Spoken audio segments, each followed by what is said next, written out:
दोस्तों आज की इस वीडियो में हम लोग इस तरह के प्रश्नों को हल करना सीखेंगे। तो इसमें कहा गया है कि निम्न समीकरणों के युग्मों को रैखिक समीकरणों के युग्म में बदल करके हल कीजिए। यानी आपको ऐसे ही दो समीकरण दे देगा और आपसे कहेगा कि इन दोनों समीकरण को सबसे पहले आप रैखिक समीकरण में बदलिए, उसके बाद आप इसको हल करिए। ठीक है, तो हल करने का मतलब होता है हमें x और y का मान निकालना है। तो इसे सबसे पहले हम रैखिक समीकरण युग्म में बदलेंगे। तो इसे रैखिक समीकरण युग्म में बदलने के लिए हम लोग क्या करेंगे, इसमें सबसे पहले ये जो ऊपर दिया गया है ऊपर सभी संख्याओं में एक का गुणा करेंगे। हम लोग एक का गुणा क्यों करेंगे अभी आपको समझ आगे आ जाएगा। ठीक है, तो हम लोग यहाँ पे 2 में एक का गुणा कर देते हैं, 3 में एक का गुणा कर देते हैं, 4 में और 9 में। तो यहाँ पे हम गुणा करके लिख लेते हैं।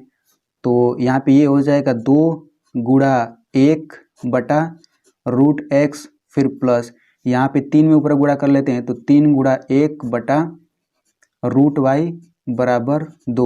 अब यहाँ पे एक और चीज़ समझ लीजिए कि एक जो होता है एक का गुणा हम किसी भी संख्या हम करें सेम संख्या आ जाता है। जैसे अगर मैं 5 का गुणा 1 में करूं तो गुणा करने के बाद ये 5 ही आ जाएगा। अगर मैं 100 का गुणा करूं 1 में तो गुणा करने के बाद 100 ही आ जाएगा। यानी एक का गुणा किसी भी संख्या हम करेंगे ना तो वो सेम संख्या आ जाता है। तो यहाँ पे मैंने 2 को लिख दिया 2 गुणा 1, तो 2 में 1 का गुणा करने पर फिर से 2 आ जाएगा। यानी कि हमने इसमें कुछ खास परिवर्तन नहीं किया है, बस इतना ही आप समझिए। तो यहाँ पर भी गुणा कर लेते हैं तो ये आपका हो जाएगा 4 गुणा 1 बटा रूट एक्स माइनस ये हो जाएगा 9 गुणा 1 बटा रूट वाई बराबर -1। अब हम लोग इसे समीकरण 1 मान लेते हैं और इसे समीकरण 2 मान लेते हैं। तो जैसे मैं हल करते जा रहा हूँ आपको भी बिल्कुल ऐसे ही हल करना है। अब यहाँ देखिए हमने 1 से गुणा किया, ठीक है, इसमें हमने 1 से गुणा किया यहाँ पर भी।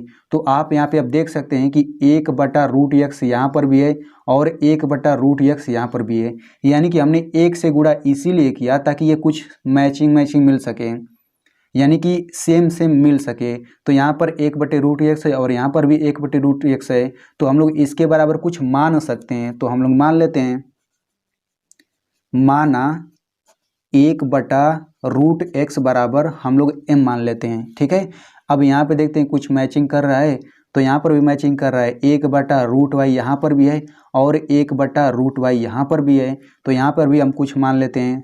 तो हम लोग इसको n मान लेते हैं, तो लिखेंगे 1 बटा रूट वाई बराबर n। यानी कि अगर आपको इस तरह का सवाल है जिसमें कहा गया है कि रैखिक समीकरण में बदल करके तब हल करिए, तो इसमें आपको ऐसे ही कुछ ना कुछ मैचिंग करना रहेगा और उसे ऐसे मानना पड़ेगा। ठीक है, तब जा करके सवाल हल होगा। तो यहाँ पे मैंने 1 बटा रूट एक्स बराबर m मान लिया और 1 बटे रूट वाई बराबर n मान लिया। अब इन्हीं मानों को इसी में रख देते हैं। तो यहाँ पे रखिए आप, तो ये हो जाएगा 2 और यहाँ पे गुणा है और 1 बटे रूट एक्स की जगह हम क्या रखेंगे, m रखेंगे, क्योंकि ये दोनों बराबर है ना। तो यहाँ पे हम m रख देते हैं। अब चूंकि इसके बीच में गुणा, ये गुणा का चिन्ह है ना, तो हम 2 गुणा m करेंगे तो गुणा करने पर 2m आ जाता है। ठीक है, यानी कि इनके बीच अगर गुणा का चिन्ह नहीं दिख रहा है तो गुणा का चिन्ह हम लगा भी सकते हैं, नहीं भी लगा सकते हैं। मतलब इस तरह लिखा है तो इसके बीच में गुणा का चिन्ह होता है। अब ये हो जाएगा प्लस, यहाँ पे 3 हो जाएगा और 1 बटे रूट वाई का मान n है, तो यहाँ पे n रख दीजिए, फिर बराबर 2। अब नीचे भी रख लेते हैं, तो ये हो जाएगा 4m माइनस 9n बराबर -1। अब समीकरण 1 2 ऊपर हमने मान लिया है, तो अब समीकरण 3 और 4 इसे मान लेते हैं। ये समीकरण 3 हो जाएगा और ये समीकरण 4 हो जाएगा। अब यहाँ पे आप देख सकते हैं कि हमने यम और यन का मान जैसे ही इन दोनों समीकरण में रखा तो ये आपका रैखिक समीकरण में बन गया है। तो रैखिक समीकरण का मतलब बस इतना ही होता है कि नीचे से बटा वटा सब गायब हो जाएगा। जैसे आप देख सकते हैं कि यहाँ पे समीकरण में नीचे बटा में ये सब था पूरा, लेकिन हमने यम यन का मान जैसे ही रखा ये बटा वटा गायब हो गया, ये बिल्कुल एक सीधी रेखा में समीकरण आ गया है। तो यही तो रैखिक समीकरण होता है। यानी कि हमने इन दोनों को रैखिक समीकरण में तो बदल लिया, अब हम इसको हल करते हैं। ठीक है, तो यहाँ पे आप देखिए, यहाँ पे यम और यन है, तो हम लोग इसको हल करके यम और यन का मान निकालेंगे। तो यहाँ पे अगर आपको कन्फ्यूजन हो रहा है तो मैं आपको एक चीज़ समझा देता हूँ। तो यहाँ पे देखिए, मान लीजिए यम और यन है, ठीक है, तो यम यन की जगह अगर हम एक्स वाई रख दें तो ये समीकरण कुछ इस तरीके से हो जाएगा। बस यम और यन की जगह हम लोग एक्स वाई रखते हैं, तो यम एन की जगह एक्स वाई रख दिया, यहाँ पर भी एम एन की जगह एक्स वाई रख दिया, तो समीकरण कुछ इस तरीके से हो जाएगा। अब देखिए इस तरह के समीकरण को हल करना तो आपको आता ही होगा, मैंने आपको पहले वीडियो में बता दिया है। तो इन दोनों समीकरण को हल करके हम लोग x और y का मान बहुत ही आसानी से निकाल सकते हैं। यानी कि x का मान कोई संख्या आएगा और y का मान कोई संख्या आएगा। तो इसको हल करने के लिए मैंने 3 विधि बताया, प्रतिस्थापन विधि, विलोपन विधि और वज्रगुणन विधि। तो इसमें विलोपन विधि जो होता है वो सबसे सरल विधि होता है, ठीक है। तो हम लोग उसी विधि से हल करेंगे। अब देखिए यहाँ पे समीकरण में x y है, लेकिन x और y की जगह हम लोग अंग्रेजी का कोई भी 2 लेटर ले सकते हैं। यानी x y बराबर हम mn ले सकते हैं, x y बराबर हम p और q ले सकते हैं, ठीक है। तो x y की जगह कुछ भी लें तो हम लोग बिल्कुल उसी विधि से, यानी विलोपन विधि, प्रतिस्थापन विधि, वज्रगुणन विधि से हम लोग मान निकाल सकते हैं, ठीक है। तो यहाँ पे हम लोग यम और यन का मान निकालने के लिए हम लोग उन तीनों विधि का प्रयोग कर सकते हैं आसानी से। बस एक्स वाई की जगह यम एन आ गया है। तो यहाँ पे आप लोग ऊपर एक चीज़ और समझ लीजिए कि मैंने इसके बराबर m माना है और इसके बराबर n माना है। तो जरूरी नहीं है कि आप बी एम एन माने, आप कुछ भी मान सकते हैं। मान लीजिए पी क्यू मान सकते हैं, आर एस मान सकते हैं, फिर ए बी मान सकते हैं, कुछ भी जो माइंड में है वो आप मान सकते हैं। बस चूंकि यहाँ पे x और y है ना, तो x y नहीं मान सकते हैं, x y के अलावा आप कुछ भी मान सकते हैं। तो यहाँ पे मैंने यम एन माना, फिर ये रखा। अब इन समीकरण 3 और 4 को हम लोग विलोपन विधि से हल करके सबसे पहले यम और यन का मान निकालेंगे, ठीक है। उसके बाद अगला स्टेप करेंगे। तो आपको विलोपन विधि बहुत ही अच्छे से आ जाना चाहिए।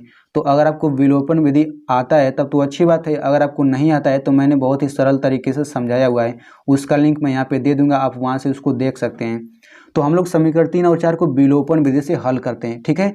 तो विलोपन विधि से हल करने के लिए मैंने क्या बताया था, यहाँ पे देखिए नीचे वाले समीकरण में यम के पहले 4 है, तो हम इस 4 का गुणा ऊपर वाले समीकरण में कर देंगे, इस 4 का गुणा ऊपर वाले समीकरण में, और इस ऊपर वाले समीकरण में 2 है यम के पहले, तो इसका गुणा हम नीचे वाले समीकरण में कर देंगे, उल्टा गुणा करते हैं। तो सेम यही चीज़ हम लिख लेते हैं। क्या लिखेंगे, समीकरण 3 में 4 से तथा समीकरण 4 में 2 से गुणा करने पर, तो देखिए मैंने क्या लिखा, समीकरण 3 में 4 से तथा समीकरण 4 में 2 से गुणा करने पर। तो अब हम लोग गुणा कर लेते हैं। तो समीकरण 3 में हमें 4 से गुणा करना है ना, तो यहाँ पे मैं 4 लिख दे रहा हूँ, समझाने के लिए, आपको नहीं लिखना ये। तो 4 से सभी में गुणा करिए तो 4 दूना 8 यम हो जाएगा, 4 तियाँ 12 यन हो जाएगा, बराबर 4 दूना 8 हो जाएगा, ठीक है। अब हम लोग नीचे वाले में हमें 2 से गुणा करना है, तो यहाँ पे मैं 2 लिख दे रहा हूँ। तो 2 का गुणा करिए तो 2 चौक 8 यम हो जाएगा, और माइनस है तो माइनस लगाइए, 2 नवा 18 यन हो जाएगा, बराबर 2 का -1 में गुणा करेंगे तो -2 हो जाएगा। अब समीकरण 3 4 ये हो गया, तो हम समीकरण 5 इसे मान लेते हैं, इसे समीकरण 6 मान लेते हैं। अब देखिए विलोपन विधि से हल करने के लिए मैंने इसके बाद क्या बताया था, इसके बाद मैंने बताया था कि यहाँ पे देखिए ये दोनों बराबर आ गया, इसके पहले प्लस प्लस का चिन्ह है, यानी कि सेम चिन्ह है। तो जब सेम चिन्ह रहता है तो हम लोग घटाते हैं, तो लिखेंगे समीकरण 5 में से समीकरण 6 को घटाने पर।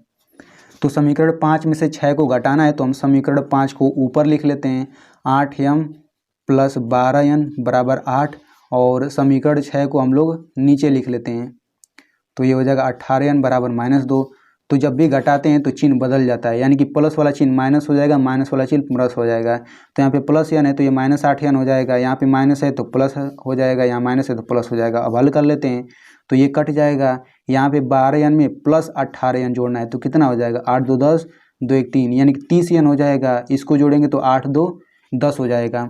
तो यहाँ पे 30 गुणा यन है ना, तो n बराबर क्या हो जाएगा, चूँकि कोई भी संख्या रहे और अंग्रेजी का लेटर रहे तो उनके बीच में गुणा होता है, तो यहाँ पे गुणा है, तो गुणा वाला संख्या बराबर के इधर में आएगा तो भाग में चला आएगा। तो इतना हो गया, 0 से 0 कटा, तो n बराबर कितना आ गया, n बराबर 1/3 आ गया। तो इसमें देखिए समीकरण 3 4 5 6 में इन्हीं चारों समीकरण में यन आपको दिख रहा है, तो हम लोग इन चारों समीकरण में किसी भी समीकरण में यन का मान रखेंगे तो यन का मान आ जाएगा, ठीक है। तो हम समीकरण 3 में रखते हैं यन का मान। तो यहाँ पे हम लोग लिखेंगे, सबसे पहले क्या लिखेंगे, लिखेंगे यन का मान समीकरण 3 में रखने पर। तो सबसे पहले यहाँ पे मैं यन का मान लिख दे रहा हूँ। तो n बराबर दिया गया है 1/3, तो इसी मान को आपको समीकरण नंबर 3 में रखना है। तो मैं यहाँ पे समीकरण 3 यहाँ पे है, आप लोग देख सकते हैं, ये रहा समीकरण 3। तो इसी में यन के जगह आपको 1/3 रखना है, तो ये हो जाएगा 2m प्लस ये हो जाएगा 3 गुणा यन के जगह क्या रखना है, 1/3 बराबर 2। तो 3 से 3 कटेगा, केवल 1 बचेगा, 2m बराबर हो जाएगा 2, यहाँ पे प्लस 1 बचेगा, बराबर के इधर आएगा तो -1 हो जाएगा। तो यहाँ से ये हो जाएगा 2m बराबर 2 में से 1 घटेगा 1, और यहाँ से यम बराबर क्या हो जाएगा 1/2, यहाँ पे 2 गुणा है तो भाग में आ जाएगा। तो इस तरह से यम और यन का मान आ गया हमारे पास। तो अभी ये हमारा आंसर नहीं हुआ है क्योंकि ये यम यन का मान आया है ना, हमें तो एक्स वाई का मान निकालना है। तो अब हमने यहाँ पे आइए, यहाँ पे हमने 1/√x बराबर m माना है और 1/√y बराबर n माना है। तो इसी में हम लोग यम और यन का मान रख लेते हैं, ठीक है। तो ये हो जाएगा 1/√x बराबर m का मान आया है 1/2, तो इसके बराबर 1/2 हो गया। और क्या माना गया है 1/√y बराबर n। तो यहाँ पे हम लिख लेते हैं 1/√y बराबर n का मान यहाँ पे आया है 1/3। तो यहाँ पे हम इसको 1/3 लिख लेते हैं। अब हमें इसी को हल करके x और y का मान निकालना है, ठीक है। तो यहाँ पे देखिए रूट में x है, तो रूट को हटाने के लिए हम लोग दोनों पक्षों का वर्ग करते हैं। तो हम लोग लिखेंगे दोनों पक्षों का वर्ग करने पर, आप लोग लिख लीजिएगा, मैं डायरेक्ट लिख दे रहा हूँ। तो ये हो जाएगा 1/√x² बराबर, ये हो जाएगा 1/2, इसका स्क्वायर हो गया। हम लोग दोनों पक्षों का स्क्वायर कर सकते हैं, अगर आप केवल एक पक्ष का स्क्वायर करेंगे तो वो गलत हो जाएगा, ठीक है। हम लोग दोनों पक्षों का एक साथ ही स्क्वायर कर सकते हैं, हम लोग चाहें तो क्यूब भी कर सकते हैं, लेकिन हमें यहाँ पे स्क्वायर करने की ज़रूरत है। अब यहाँ पे देखिए 1 का स्क्वायर करेंगे तो 1 हो जाएगा, √x का स्क्वायर करेंगे तो केवल x आ जाएगा, फिर बराबर 1 का स्क्वायर 1 हो जाएगा, 2 का स्क्वायर 4 आ जाएगा। अब यहाँ पे देखिए रूट में x है ना, तो इसका स्क्वायर केवल x आया। यहाँ पे आप थोड़ा सा नियम समझ लीजिए। देखिए अगर कोई भी संख्या रूट के अंदर है, मान लीजिए रूट के अंदर 5 है, अगर हमें इसका स्क्वायर करना है तो रूट हट जाएगा, स्क्वायर हट जाएगा, केवल 5 आएगा। तो ठीक ऐसे यहाँ पे √x का स्क्वायर करना है तो रूट हट जाएगा, 2 हट जाएगा, केवल x बच जाएगा, ठीक है। तो यहाँ पे इतना आ गया। अब इसको कैसे हल करेंगे, तो 4 का गुणा ऐसे तिर्यक गुणा करेंगे, 4 का 1 में गुणा करेंगे 4 आ गया, x का 1 में गुणा करेंगे तो x आ जाएगा। तो इस तरह से x बराबर 4 आ गया। तो ये तो अभी x का मान आया है ना, अब हमें y का मान ऐसे ही निकाल लेते हैं। तो यहाँ पर दोनों पक्षों का स्क्वायर करिए, तो ये हो जाएगा 1/√y का स्क्वायर बराबर 1/3 का स्क्वायर। तो 1 का स्क्वायर 1 हो जाएगा, √y का स्क्वायर केवल y आ जाएगा, 1 का स्क्वायर 1, 3 का स्क्वायर 9 आ जाएगा। तो 9 का 1 में गुणा करेंगे 9 आ गया, y का 1 में गुणा करेंगे y। तो इस तरह से y बराबर आपका 9, ये आपका आंसर आ गया। तो इस तरीके से हमने x और y का मान निकाल लिया। तो इस तरह के सवालों को हल करने के लिए आप भी बिल्कुल इसी तरीके से हल कीजिएगा। तो दोस्तों इतने सरल तरीके से मैंने आपको समझा दिया। तो अगर आपको समझ आया है तो आप लोग इस वीडियो को एक लाइक कर दीजिए, और हो सके तो इस वीडियो को अपने दोस्तों के साथ ज़रूर शेयर करिए ताकि वो भी इतनी सरल तरीके से इसे समझ सकें।